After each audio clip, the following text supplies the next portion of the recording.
Hello बंधु बान्धवीসকল কি খবৰ আপোনালোক সকলোৰে আশা কৰিছোঁ সকলোৰে খবৰ নিশ্চয় ভাল মোৰ খবৰ ভাল আজি মই লৈ আহিছোঁ আপোনালোকৰ বাবে এটা নতুন ভিডিঅ' মই হেয়াৰ পেক বনাবলৈ ওলাইছোঁ ইয়াত মই দিছোঁ এল'ভেৰা আৰু এটা কল আৰু মই ইয়াতে দিছোঁ নাৰিকল তেল আপোনালোকে যিকোনো তেল ব্যৱহাৰ কৰিব পাৰে আৰু মই এতিয়া এইখিনি পেষ্ট বনাই ল'ম এইটো মই ফাৰ্ষ্ট টাইম ট্ৰাই কৰি আছোঁ মই দেখিছিলোঁ এটা ভিডিঅ'ত এনেকৈ লগোৱা সেয়েহে মই অলপমান ট্ৰাই কৰিলোঁ চাওঁ কেনেকুৱা হয় এতিয়া মই এইখিনি ভালদৰে পেষ্ট কৰি লৈছোঁ দেখিছেনে এতিয়া মই এইখিনি ভালদৰে পেষ্ট কৰি হৈ গ'ল এতিয়া মই এইখিনি গোটেই মিশ্ৰণটো চুলিত লগাম কেনেকুৱা হয় নাজানো ৰিজাল্ট দেখাম বাৰু মই আপোনালোকক মই চুলিখিনি মৰ্ণিঙত ধুই লৈছিলোঁ ভালদৰে এতিয়া মই এইখিনি গোটেই চুলিত লগাম এটা ইউটিউব ভিডিঅ'ত দেখিছিলোঁ মই কেনেকুৱা হয় চাওঁ বাৰু মোৰো এতিয়া মই এই মিশ্ৰণটো গোটেইখিনি চুলিত লগাই ল'ম এনেদৰে প্ৰথমে অলপ অলপকৈ লগাই লৈছোঁ ইয়াতে এল'ভেৰা আৰু কল আৰু মই দি দিছোঁ নাৰিকল তেল আপোনালোকে ইচ্ছা কৰিলে যিকোনো তেল ব্যৱহাৰ কৰিব পাৰে ইয়াত এতিয়া মই এই মিশ্ৰণটো গোটেই লগাই আছোঁ চুলিখিনিত ভাল হ'ব যেনে লাগিছে চুলিখিনি বহুত ড্ৰাই হৈ গৈছে মোৰ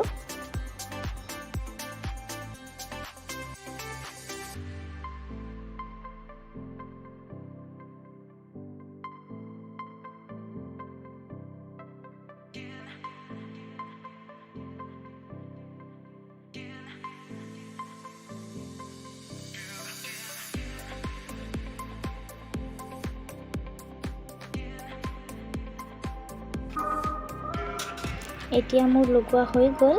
এইখিনি মই আধা ঘণ্টামানৰ বাবে ভালদৰে শুকাবলৈ দিম তাৰপিছত মাথাটো ঠাণ্ডা পানীৰে ধুই দিম দুপৰীয়া হৈ গৈছে মই ভাত বনাবলৈ আহিছোঁ মোৰ ভাত দাইল হৈ গৈছে আৰু মই এতিয়া মাংস বনাই আছোঁ মই বিলাহী তেজপাত আলু পিঁয়াজ এইবোৰ দি দিছোঁ এতিয়া মই মাংসখিনি দি গোটেইখিনি এনেদৰে মিক্স কৰি লৈছোঁ মই প্ৰথমতে গোটেই মছলাবোৰ নিদিওঁ এনেকৈ গোটেই মাংসখিনি প্ৰথমতে মই এনেকৈ ভাজি লওঁ এতিয়া মই ইয়াতে পিচি থৈ দিয়া জিৰাৰ গুড়ি আদা নহৰু এইখিনি দি দিছোঁ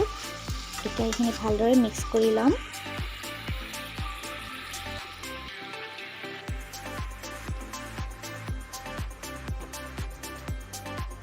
এতিয়া মই ইয়াতে হালধি দি দিছোঁ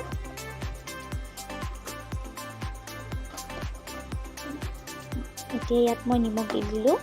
এইখিনি মই শুকানকৈ ভাজি বনাম যিহেতু ব্ৰইলাৰৰ জোল খাই ভাল নালাগে এতিয়া মই ইয়াতে দি দিছোঁ ধনিয়া পাউডাৰ এইখিনি এতিয়া ভালদৰে মিক্স কৰি মই 10 মিনিটমানৰ কাৰণে ঢাকনি লগাই সিজিবলৈ দিম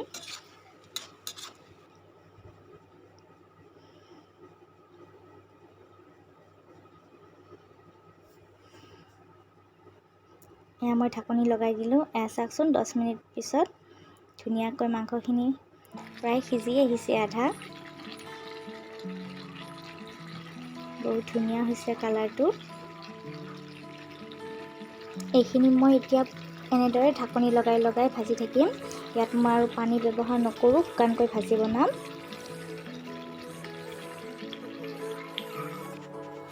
তো গাইজ আমি দুপৰীয়াৰ ভাত পানী খাই আজৰি হৈ দেখিছেনে হাজবেণ্ড আৰু মই পাকঘৰ চাফা কৰাত লাগি গৈছোঁ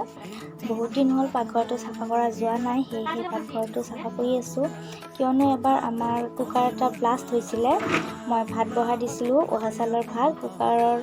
ঢাকনি যিটো চিটি থাকে সেইটো ব্লক হৈ কিনে ব্লাষ্ট হৈ গৈছিল আৰু ওপৰত ভাতবোৰ লাগি আছিল যিহেতু উহা চাউলৰ ভাত আছিল সেইকাৰণে আঠা লাগি আছিল বহুত দিন হৈ গ'ল যোৱাই নাছিল সেয়া আমি হাজবেণ্ড আৰু মই দুয়োটাই চাফা কৰাত লাগি গৈছোঁ গধূলি সময়ত আজি যিহেতু দেওবাৰ দোকানলৈ যোৱা নাই পিছবেলা সেয়া আমি দুয়োটাই চাফা কৰি আছোঁ তেওঁ মোক সহায় কৰি আছে পাকঘৰটো চাফা কৰাত যিহেতু মই অকলে নোৱাৰিম এতিয়া আমি দুয়োটাই চাফা কৰি আছোঁ এই বটলবিলাক গোটেই লেতেৰা হৈ আছে গোটেই পাকঘৰটো ধূলি বালি হৈ আছে সেয়েহে আমি দুয়োটাই চাফা কৰি আছোঁ আপোনালোকে চাই থাকক আৰু যিসকলৰ হাজবেণ্ডে এনেদৰে ৱাইফক সহায় কৰি নিদিয়ে তেওঁলোকে প্লিজ সহায় কৰি দিব বহুত হেল্প হয় আৰু বহুত ভাল লাগে দুয়োটাই এনেদৰে মিলি থাকিব লাগে আমাৰ মোক বহুত সহায় কৰি দিয়ে এইবোৰ কামত ঘৰ চাফা কৰাত বেছিভাগ তেওঁৱেই কৰে যেতিয়া দেওবাৰে সময় পায় তেতিয়া তেওঁৱেই ঘৰবিলাক চাফা কৰে যিহেতু মই ওপৰত ইমান লাগাল নাপাওঁ সেয়েহে এতিয়া আমি দুয়োটাই চাফা কৰি আছোঁ মই বটলবিলাক তলত নমাই দি আছোঁ তেওঁ এইবিলাক মুচিব লাহে লাহে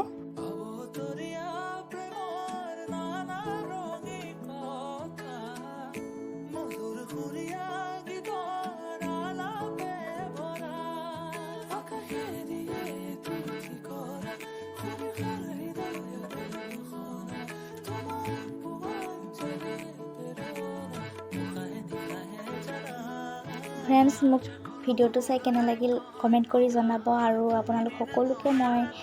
জনাব খুজিছোঁ যে মই বহুত দিনৰ পৰা ভিডিঅ' বনাবই পৰা নাই আৰু মই ভিডিঅ' দিয়াও নাই বহুত দিনৰ পৰা। আৰু আপোনালোক সকলোৰে ভিডিঅ' চাব পৰা নাই, প্লিজ মোক বেয়া নাপাব।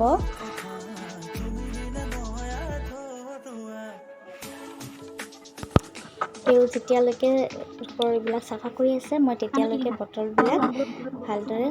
তিতা কাপোৰ এখন লৈ ভালদৰে এবাৰ মুচিছোঁ। তাৰপিছত শুকান কাপোৰ এখনেৰে ভালদৰে মুচি বটলবিলাক চাফা কৰি আছোঁ। তেতিয়া দুয়োটাই কৰিলে তাড়াতাড়ি হৈ যাবগৈ।